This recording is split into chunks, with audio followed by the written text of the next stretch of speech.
Hi everyone, welcome to VXP classes. आज हम लोग क्लास 9th का एग्जाम्पल नंबर 20 देखने जा रहा है। मैं इसमें सारे सॉल्यूशंस क्लास 9th का सारे सॉल्यूशंस कर रहा हूँ। ये हमारा लेटेस्ट वाला NCERT है, हम उसका सॉल्यूशंस कर रहे हैं। ओके, ये हमारा लेटेस्ट जो NCERT है, न्यू NCERT, उसका हम सॉल्यूशंस कर रहे हैं क्लास 9th का एग्जाम्पल नंबर 20। सब भाई लोग सब्सक्राइब करते हुए जाना, ठीक है। और सेक्शन ए, क्योंकि सब लोग ब्रिलियंट हो भाई, इसलिए सब लोग सेक्शन ए में है, ठीक है। आ जाओ, नंबर सिस्टम का एग्जाम्पल नंबर 20 हम लोग देखते हैं। तो हमारा जो पहला क्वेश्चन, जो एग्जाम्पल नंबर 20 है, वो कह रहा है सिंप्लीफाई। हमें सिंप्लीफाई करने के लिए कह रहा है कि इसको कितना सिंप्लीफाई किया जा सकता है, इसको सिंप्लीफाई करना है। ओके, तो 2^2/3 डॉट 2^1/3।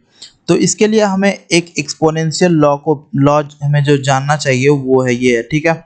वो ये है कि अगर बेस सेम हो, जैसे यहाँ पे 2, यहाँ पे 2, ये दोनों बेस सेम है, ठीक है। तो अगर बेस सेम हो और उस पे अगर पावर ए हो और पावर बी हो, डिफरेंट डिफरेंट पावर हो, ओके, और दोनों में मल्टीप्लाई हो रहा हो, तो इसको हम लोग ऐड कर सकते हैं बेस को कॉमन लेके। ओके, ये हमारा जो 2 है, तो इसको हम कॉमन लेके और ये दोनों मल्टीप्लाई हो रहा है, तो a प्लस बी हम कर सकते हैं। ओके, तो इसी प्रिंसिपल पे, इसी लॉ पे हम लोग, इसी एक्सपोनेंशियल लॉ पे इस क्वेश्चन को भी हम लोग सॉल्व करेंगे। ओके, तो देखो 2 और 2 दोनों यहाँ पे कॉमन बेस है, ठीक है।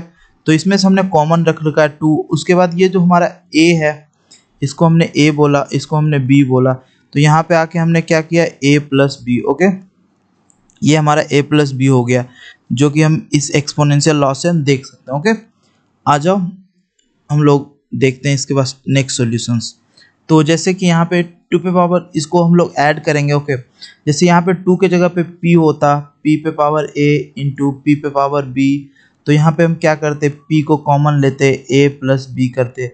ये हमारा एक्सपोनेंशियल लॉ। ओके, यहाँ पे p के जगह पे 2 है, तो हम लोग 2 को कॉमन ले रहे हैं। ओके, तो हम लोग इसको ऐड करेंगे। ऐड करने के बाद जैसे 3 कॉमन लेने के बाद ये 2 प्लस 1 ऐड करना तो आता है ना, ये वाला ऐड 2 प्लस 2/3 इंटू 1/3। 3 हमने यहाँ पे कॉमन लिया, तो ये 3 इंटू 2 प्लस 1, ये 3/3। ओके, तो ये 1 हो गया। तो 3/3 अगर कैंसिल करते हैं तो ये 2 पे और 1 होता है। ओके, तो ये हमारा 2 आंसर है। यहाँ से 2 आंसर, 2 पे पावर 1 इज 1, 2 सॉरी, 2 पे पावर 1 इज 2। ओके, ये हमारा आंसर है। उसके बाद हमें सेकेंड आंसर की ओर देखना है। जैसे देख सकते हो, सेकेंड है 3 पे पावर 1/5 पे होल ब्रैकेट पे पावर 4। ओके, तो आ जाओ हम लोग देखते हैं। जैसे 3 पे पावर 1/5 पे पावर होल ब्रैकेट 4 है, तो इसको हम लोग देखते हैं। ओके, 3 पे पावर 1/5 पे पावर होल ब्रैकेट 4, तो इसको हम लोग एक एक्सपोनेंशियल लॉ से करेंगे। ये एक्सपोनेंशियल लॉ है a पे पावर, ये हमारा जो एक्सपोनेंशियल लॉ है a पे पावर m और होल ब्रैकेट n, तो इसको हम लोग a पे पावर mn के रूप में लिख सकते हैं। ओके, तो आ जाओ हम लोग इसी लॉ के बेसिस पे हम लोग इसका सॉल्यूशन करते हैं, सिंप्लीफाई करते हैं। ओके, तो यहाँ पे हमारा, जैसे मान लो 3 हमारा क्या है, a है, 1/5 हमारा क्या है, m है, और 4 क्या है, n है।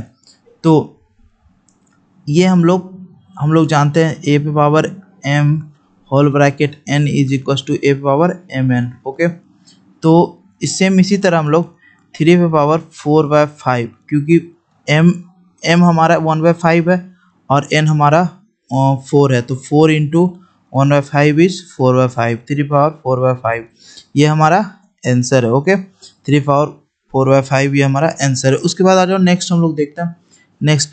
नेक्स्ट हमारा जो है 7 पे पावर 1/5, ये देख सकते हो, 7 पावर 1/5 अपॉन 7 पावर 1/3। आ जाओ, इस पे भी हम लोग एक लॉ को देखेंगे, उसी लॉ पे बेसिस पे हम लोग इसको करेंगे। ओके, आ जाओ, यहाँ पे जो है 7 को हमने a मान लिया। ओके, 7 को हमने a मान लिया, 1/5 को हमने p मान लिया, 1/3 को हमने q मान लिया। ओके, यहाँ पे जो लॉ है, ये एक्सपोनेंशियल लॉ है, ये आप लोग को याद कर लेना। ओके, a पे पावर p अपॉन a पे पावर q, तो a पे पावर p माइनस q, ये जो ये जो एक्सपोनेंशियल है p माइनस क्यू, यहाँ पे माइनस हो जाता है, ठीक है। अगर डिवाइड हो तो p ये जो एक्सपोनेंट है इसका ये माइनस यहाँ ऊपर आके माइनस हो जाता है, ओके। a हमारा सेम बेस है तो ये हमारा कॉमन हो गया, ठीक है। और उसके बाद ये हमारा p माइनस क्यू हो गया, ये आगे जाके यहाँ पे हो गया, ठीक है। ये हमारा एक्सपोनेंशियल लॉ है, इसको याद कर रखना है, ओके। ये इस पे भी हम लोग ड्राइव कर सकते हैं, क्यों? क्योंकि देखो जैसे हम लोग 1/2 2 पे पावर 2 है ना, तो क्या हम इसको 2 पे ऊपर ले जाने के बाद 2 पे पावर माइनस 2 लिख सकते हैं, ओके। आज हम लोग इसको पहले ड्राइव करके देखते हैं, ओके। जैसे देख लो हमारा क्या था कि a पे पावर p, जैसे a पे पावर p है अपॉन a पे पावर q है, ओके। तो अगर हम a पे पावर p है ऊपर में, ठीक है, इनटू a पे पावर, अगर नीचे से जाएंगे तो क्या माइनस होगा, माइनस q होगा। तो इसको हम लोग a पे पावर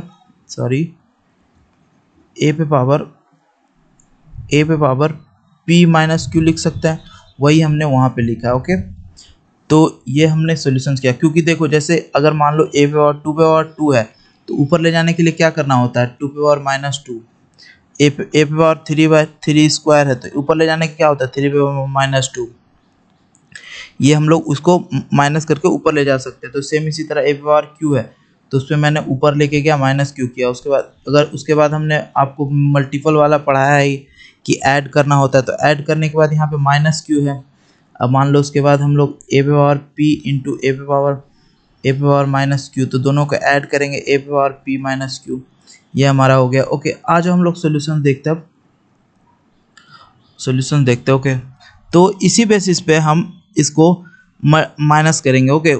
7 पावर, इसको डायरेक्ट याद रखो, उतना डिराइव करने का जरूरत नहीं है, मैंने डिराइव करके तुम्हें बता दिया, ठीक है। a पे पावर ऊपर p है, a पे पावर q है, जैसे पावर p है और q है तो इसको डायरेक्ट माइनस करना है, ठीक है। जैसे यहाँ पे मैंने माइनस कर रखा है 7 पावर 1/5 माइनस 3/5, तो 3 माइनस 5 इज माइनस 2/15, ओके। तो इसी तरह माइनस 2/15, देखो माइनस को हम यहाँ नीचे भी ला सकते हैं, तो 1/2 पे पावर 15 भी मैंने यहाँ पे कर रखा है। ये हमारा हो गया तीसरा सिंप्लीफाइड आंसर, ओके। और हमारा चौथा जो है, चौथा देखना, चौथा है 13 पे पावर 1/5 इंटू 17 पे पावर 1/5। इससे हमें देखना है एक्सपोनेंशियल लॉ देखना, ओके। ये हमारा जो एग्जाम्पल है हमें एक्सपोनेंशियल लॉ देखने के लिए करा है। तो 13 पे पावर 1/5 इंटू 17 पावर 1/5, 13 को मैंने a माना, 17 को मैंने b माना और 1/5 को मैंने p माना, ओके। तो a और b डिफरेंट, यहाँ पे जो एक्सपोनेंट है वो कॉमन है, ठीक है। तो इसको हम लोग कॉमन लेंगे और नीचे वाले को हम लोग मल्टीप्लाई कर देंगे, ओके। ये हमारा है एक्सपोनेंशियल लॉ, इस लॉ को आप लोग को याद कर लेना, ओके। ये आप लोग को हमेशा काम देगा, क्लास 9th नहीं, ये पूरा ऑलवेज हमेशा टाइम काम देगा आप लोग को, ठीक है। 13 इंटू 17 पे पावर 1/5 करने के बाद यहाँ पे मैंने मल्टीप्लाई कर रखा 2 to 1 पे पावर 1/5, ओके। तो ये दोनों हमारा क्या है कि ये a है और ये हमारा b है और ये हमारा p है। तो इस बेसिस पे हम लोग करेंगे तो a इंटू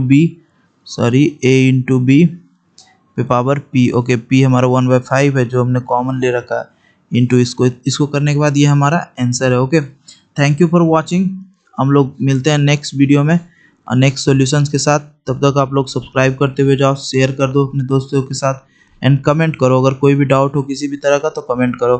थैंक यू।